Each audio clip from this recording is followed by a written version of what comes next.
புகழ் அனைத்தும் இறைவனுக்கே.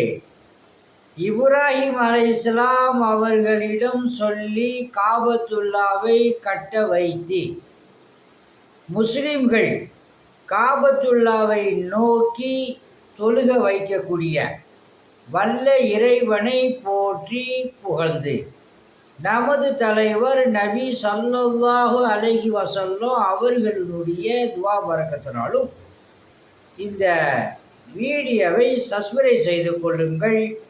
அல்லாஹ் சுப்ஹானஹு தஆலா உங்களுக்கு சகல விதமான பாக்கியங்களை கொடுப்பானாக.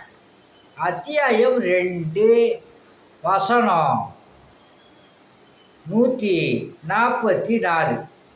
நபியே, நாம் முகம் அடிக்கடி வானத்தை நோக்கி காண்கிறோம். எனவே நீர் விரும்பும் கிபிலாவின் பக்கம் உம்மை திடமாக திருப்பி விடுகிறோம். ஆகவே நீர் காபா என்னும் மஸ்ஜிதுல் ஹரமின் பக்கம் உம் முகத்தை திருப்பிக் கொள்ளும்.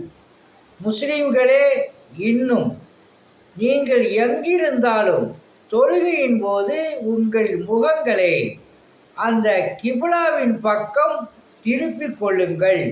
நிச்சயமாக எவர்கள்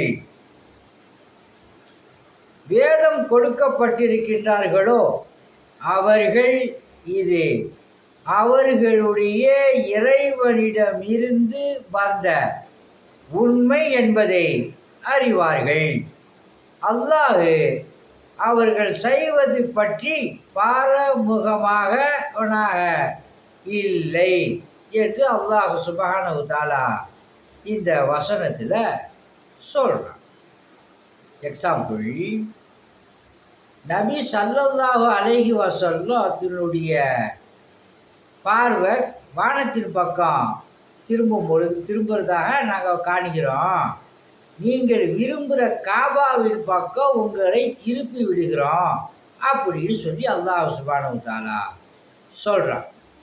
அப்புறம் நமக்கும் சொல்கிறோம், முஸ்லீம்கள் அனைவர்களும் நீங்கள் எங்கே இருந்தாலும் நீங்கள் தொழுவும் பொழுது காபத்துல்லாவை நோக்கி தொழுவுங்கள் அப்படின்னு அல்லாஹ் சுப்ஹானஹு தஆலா நம்மளுக்கு சொல்கிறோம்.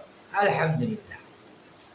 அல்லாஹுடைய மாபெரும் கிருபையை கொண்டு மூட்டு வலி, இடுப்பு வலிக்கு எண்ணெய் ஊதி கொடுக்கப்படும்.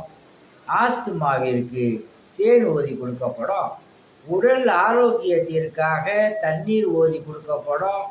அல்லாஹுடைய மாபெரும் கிருபையை கொண்டு குணமாகும். அஸ்ஸலாமு அலைக்கும் வரஹ்மத்துல்லாஹி வபரகாத்துஹு.